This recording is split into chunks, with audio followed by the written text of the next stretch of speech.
My name's Lonny Gold. I'm originally Canadian, and I began working with Suggestopedia in 1978. My first contact with it goes back to a trip to Ottawa in Canada, where the Canadian government was using it especially to teach French to English-speaking civil servants.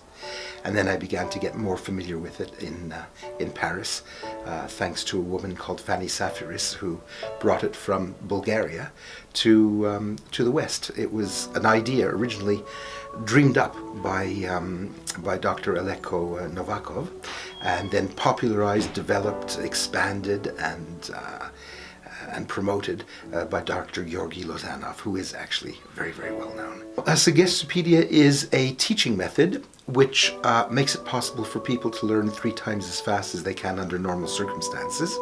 It involves the creation of a very safe environment where students are extraordinarily stimulated. But they have to feel safe.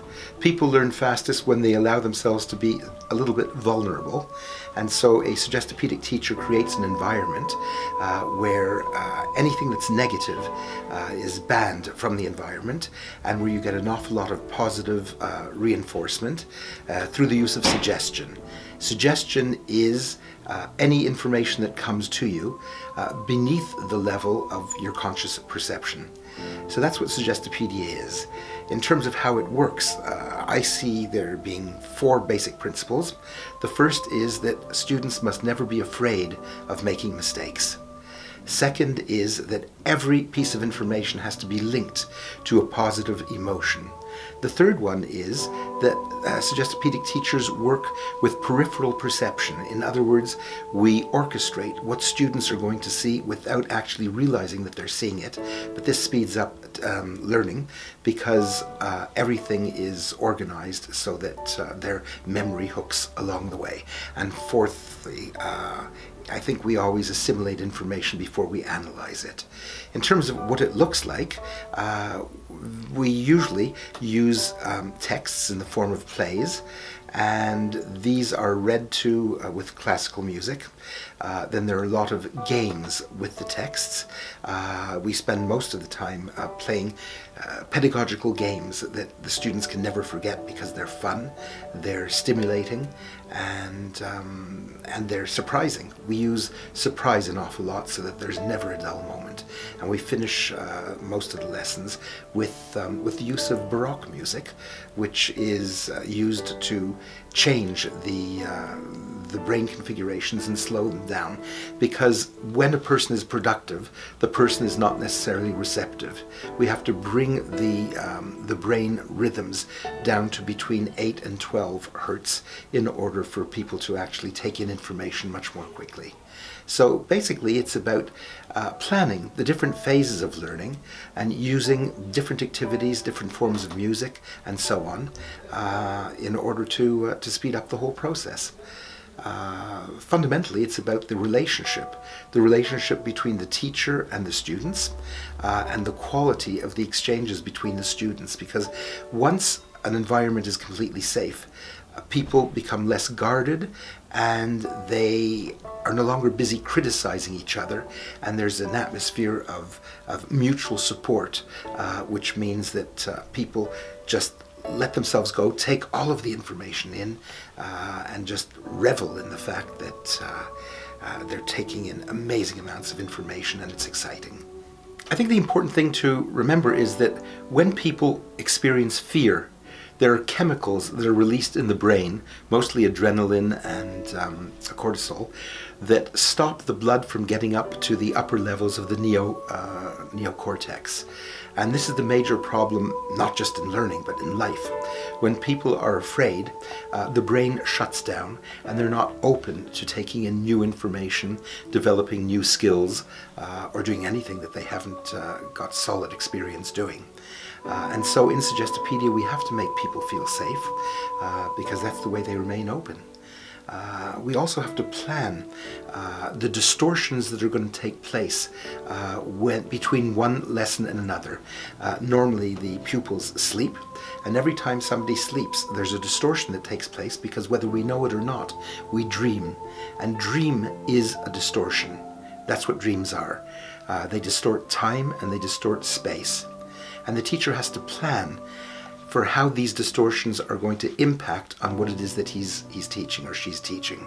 I think the metaphor that I like the best is that of a potter who makes beautiful pots, but before they go into the oven, they just look as if they're boring brown, and it's only after they come out of the oven 24 hours later that we actually have all the beautiful colors that are going to delight us, because that is the finished product. That's the plate, that's the cup, that's whatever it is. And so the teacher has to know an awful lot about how the students' minds are going to work and feed in the information so that after the distortions we end up the inevitable physiological distortions that are just part of the way we live, the way we're built, so that the information comes out right. I think it's most commonly used in foreign language learning and primary level. I think it could be used for a lot of other subjects, but we would need specialists in those fields to take the philosophy behind Suggestopedia and work with the subject matter that they know well. I unfortunately am not a scientist, I'm not a maths teacher, and so I'm not able to actually develop any of these disciplines because I'm not very good at them actually.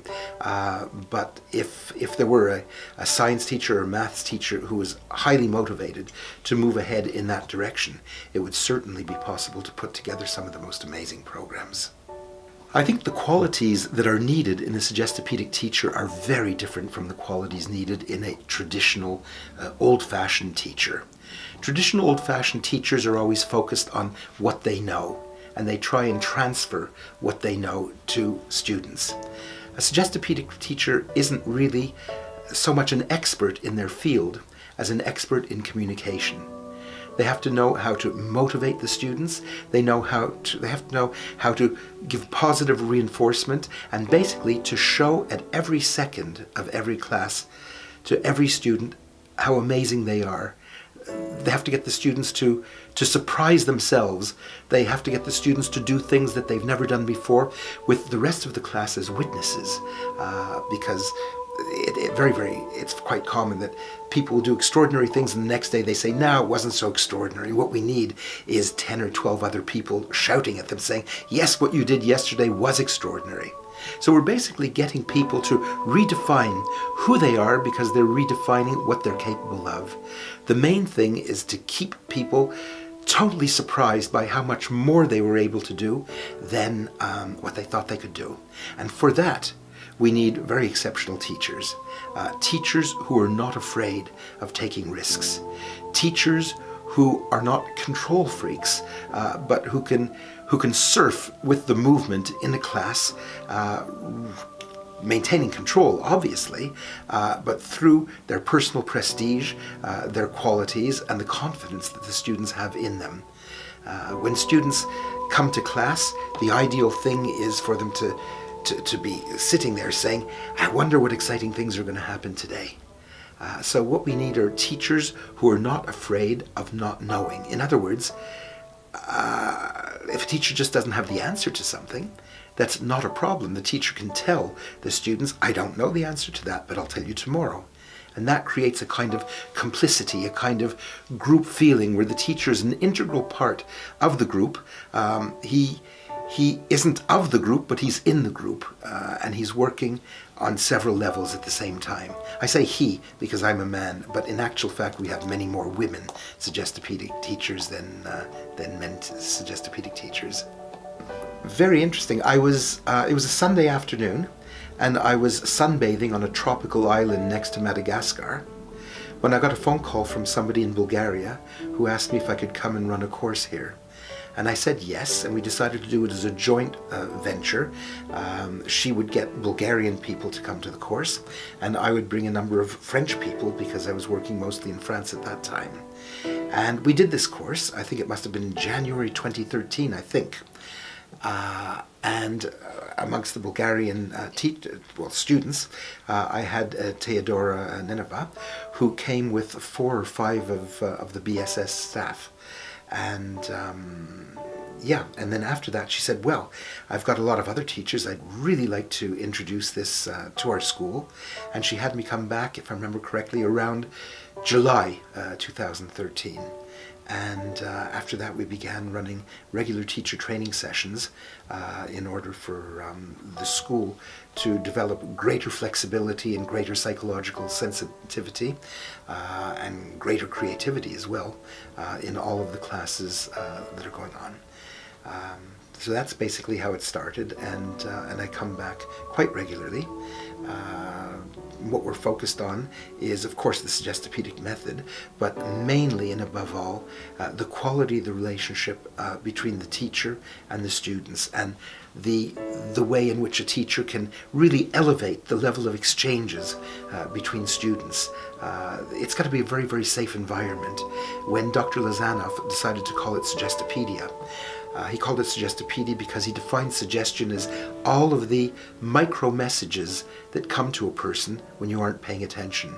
And it's the micro messages that make us feel safe and open, or else closed and defensive. And what we want here at the British School in Sofia is a great openness on the part of the students to each other, to the teachers, and to the subject matter that they're learning. I think Suggestopedia and the role that it plays in BSS is extraordinarily important, because in a society where we are giving up more and more control of our lives, where through Facebook and other social networks, almost everybody knows everything about us, where we're kind of pinned down to fulfilling other people's expectations of who we are and how we're supposed to behave, and how we must conform to the different groups that we're in. The last frontier of freedom is inside our own unconscious minds, where our creativity is based, where our dreams manifest, and where we can really rewrite the scenario of our lives the way we want to be. And so I think that it's only by developing our perception of who we are and what we're capable of that we'll be able to realize who we really can be, and sort out for ourselves the kinds of lives that we really want to lead. I see this, and Dr. Lozanoff was very much in agreement with this. In fact, that's one of the things I liked the most about him, because I knew him quite well. His whole adventure with new learning systems was about giving yourselves what you needed in order to have the freedom that you needed in order to live a very, very happy life.